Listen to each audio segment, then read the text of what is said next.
So we are going to open up the questions to both of our wonderful panel. We have about 15 minutes because I have a feeling there's going to be a lot of questions. So just bear with us.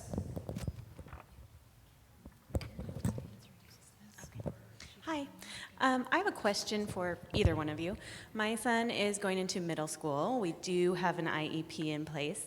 However, I am terrified of middle school and 7 teachers and do I get to meet with all of them? Do I just meet with the one resource teacher and trust that she's going to talk to everybody? What is the best plan? And it was really interesting. This answer from them. Well, it's interesting hearing what you said because he has 22q deletion syndrome also, and then the multiple heart surgeries, and so he's got the processing speed issue, executive function. So it's really interesting to hear you say, like, that's very common. So I'm just worried, like, how is he going to manage 7 classes and bring everything home and get all the homework back? Well, and that's every middle school parent's nightmare. Because they were fine in elementary, doggone it, and those middle school teachers they suck. It's just that simple.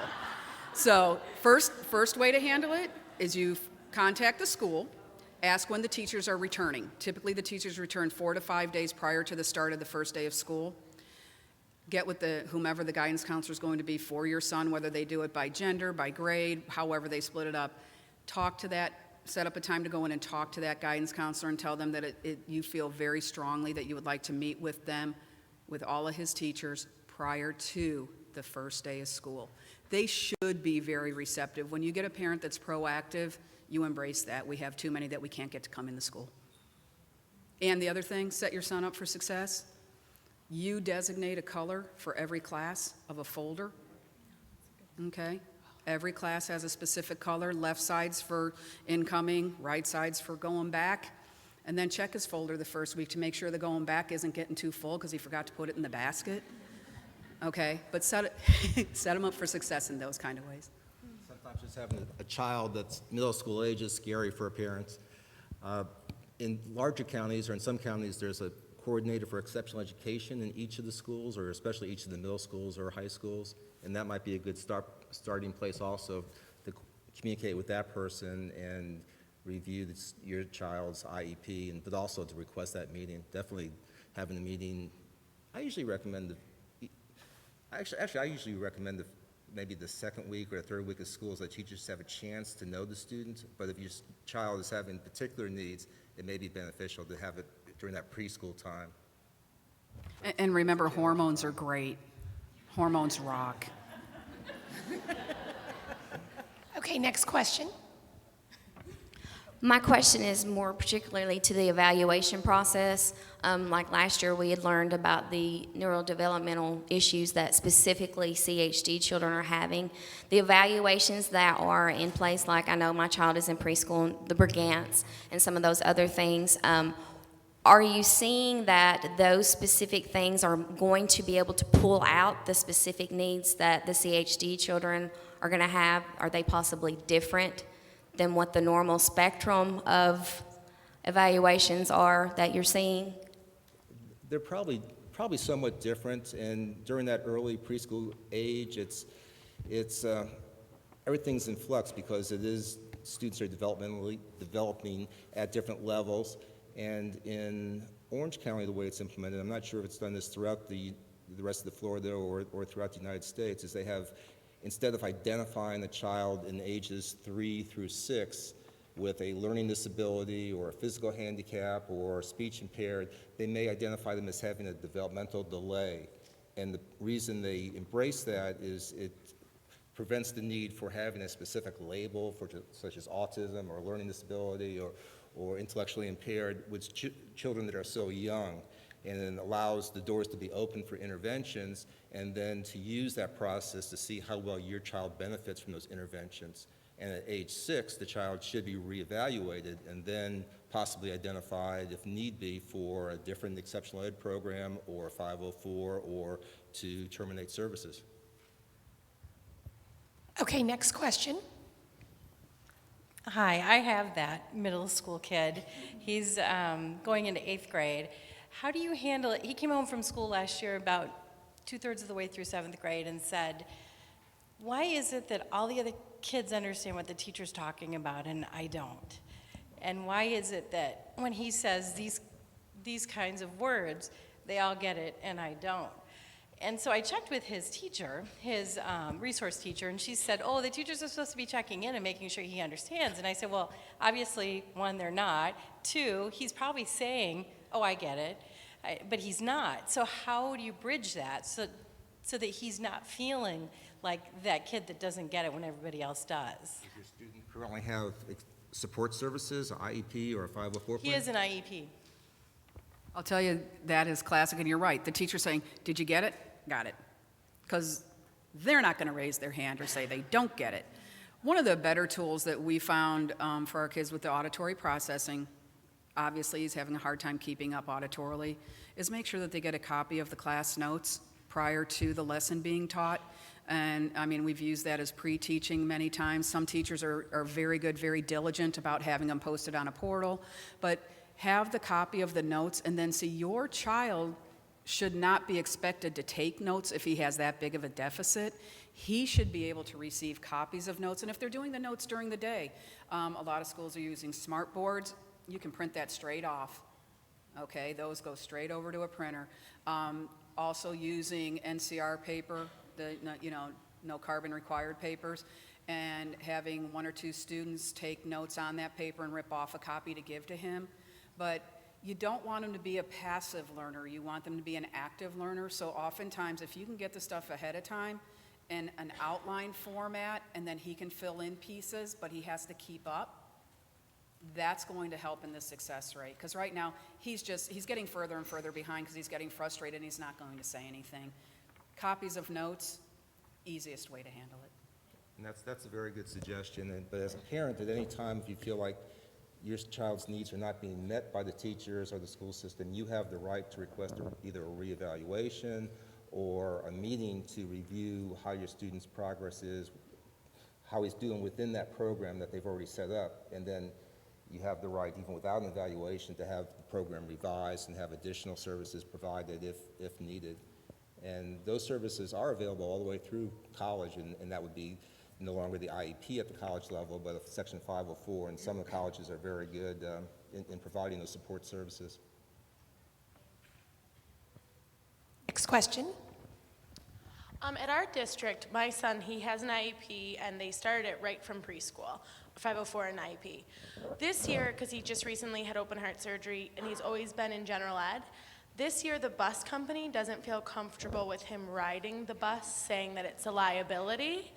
So I was just curious as to what I do. Our cardiologist says that it's not a liability. There's no difference now than there was before. So how do I navigate that? You know, if the cardiologist has released him and said that there is not a concern, they do not have the right to override that. Your child is entitled to FAPE in his free appropriate public education in his least restrictive environment. Federal law states they must do, if they're concerned about your child being on a bus, then they need to put somebody medically trained on that bus with him and not deny him the opportunity to go to his school.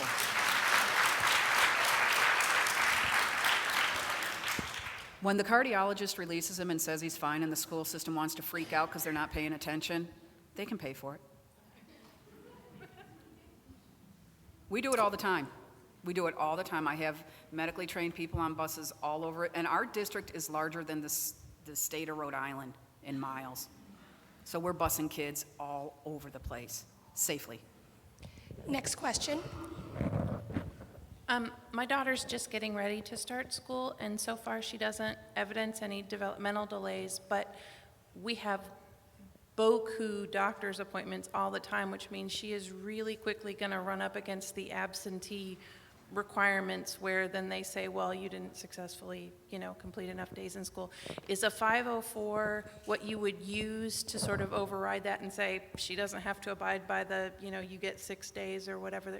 Anything that's medical, they cannot hold against you as long as you bring in a note that states she was at a physician appointment. They cannot hold that against your 6 days. Absolutely get a 504 in place. I did several right before I was out on kids that haven't even entered school yet. They're turning 3 and they will be starting. One had a brain tumor. Put her right on. I have medical, I know this child needs it, you do it. Anytime it's medical, they cannot hold that against you. That's a state law. If need be, you may want to also investigate hospital homebound services just to make up for that instructional time that your child's missing if there seems to be a delay or gap because of the number of absences. What you don't want to get caught in is where Dr. Bartnick might get caught. As a psychologist, his job in part of his evaluation process is it a child's inability to learn or lack of exposure to the curriculum or the expectations? And as a psychologist, sometimes he has to sift through all of that. You don't want to get caught in the lack of exposure because she was out so much. So the hospital homebound's a great idea because then they are taking ownership of the curriculum being taught. Next question. Hi, I was just wondering, what age or grade do you normally see the processing disorders show themselves? My middle daughter, we didn't notice anything with her. Like, she got straight A's, and then up in 5th grade, she's going to 7th grade next year, we started noticing behavioral problems. Her grades were slipping, and then 6th grade, it was a repeat. And I have a younger daughter who's kind of on the same track, and I don't want to miss it and let it go as long as the other ones did. It can truly happen at any age. I have a son, and we saw processing problems with him prior to kindergarten, but there are some youngsters that are very bright, and they're able to compensate, and they may be always having the problems, grades, kindergarten through 3rd or 4th, but they're smart enough to work around the system, and it just might not show into the work. It's to a critical level where then it becomes more problematic for them. And if you also look at where the curriculum jumped from 5th grade to where we are today, and you go back to even the 3rd grade, the curriculum changed exponentially. There was all new textbook adoptions in the state of Florida, and they tried to align everything, but unfortunately, if you look at a teacher's lesson plans, you will look that they will teach chapters 1, 3, 4, 26, 24, 22. They're not learning sequentially, and then as the curriculum gets harder, it's harder to keep up because they didn't get to build those blocks. So the typical year where we see kids hit the wall where the ESE referrals come in is 3rd grade, because that's the mandatory retention year.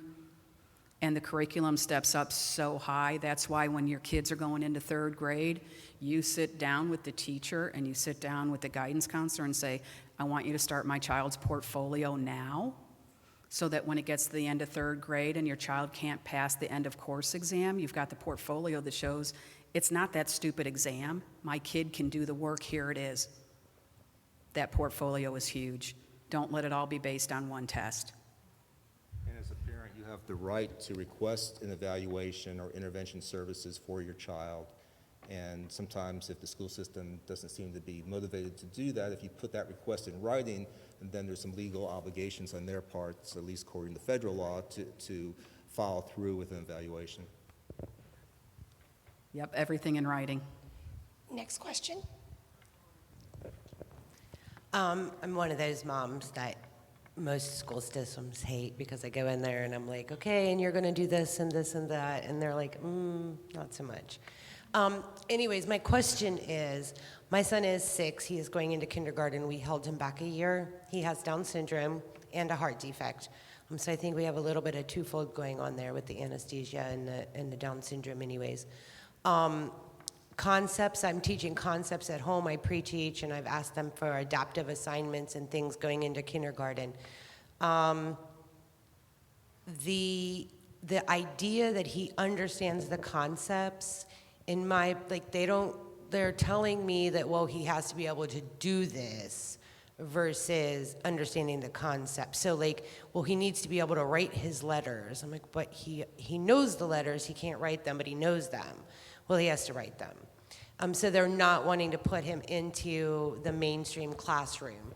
And my question is, can we adapt assignments in a mainstream classroom? Have you seen it work, that they adapt it within the classroom with the mainstream for the social and aspects of learning instead of the actual, my son is not going to grasp college level work. I get that. I want him to have the experience of school. I hate to assume Down syndrome means stubborn, But my guess is he might dig his heels in a little bit here and there. Yeah. I cannot teach Down syndrome children because that's my heart, and I just play all day. But yes, absolutely. And there is no law that says, and there's no law in any of the 50 states that says that a child must physically be able to write. It is our job to figure out what we can get out of that kid. It's the receptive, expressive language. That does not mean verbal ability. It does not mean the motor ability to physically write those letters. Basic things that I've done in the regular education classroom for kids to be able, kindergarten's working on A, B, C, 1, 2, 3. You know what? God loved the cookie sheet. God loved the sticky letters. Mix them up, put those suckers in order, right at the desk. That's doing your ABCs. All the other kids are figuring out how to do it. I want him to know A, B. You know what their problem's going to be? Is him saying A. He signs them. But he only does it for people he likes. Sure. Right, yeah. I would love to meet your son. Right, but you know what? That's his language. Are they providing him with someone to understand his language? Are they going to provide an interpreter in the classroom setting? If that is his main mode of communication, by law, they need to have an interpreter with him so that he can communicate. Now, that is not his teacher, because this is being over this program as long as I have. That's my number one complaint. His teachers will go, show him how to do this to the interpreter. No, you're the teacher, you teach. I will reinforce through sign language. Okay? That's going to be key. And you know what? If the teacher says, write your ABCs, and now you have to take his limitations into consideration. If he can sign to his interpreter the alphabet, he's responding, and we know he's learned his alphabet. Okay? And he and you have the legal right for a least restrictive environment. That's key and becoming very, very important within the federal law, that if your child's needs can be met in a regular classroom, or even if the parent thinks they can, then in most cases the school's obligated to try to make that happen. You know, legally, the LRE, the way it came back out after it was reauthorized in '04 was every student, even though we know, you know the kids, okay?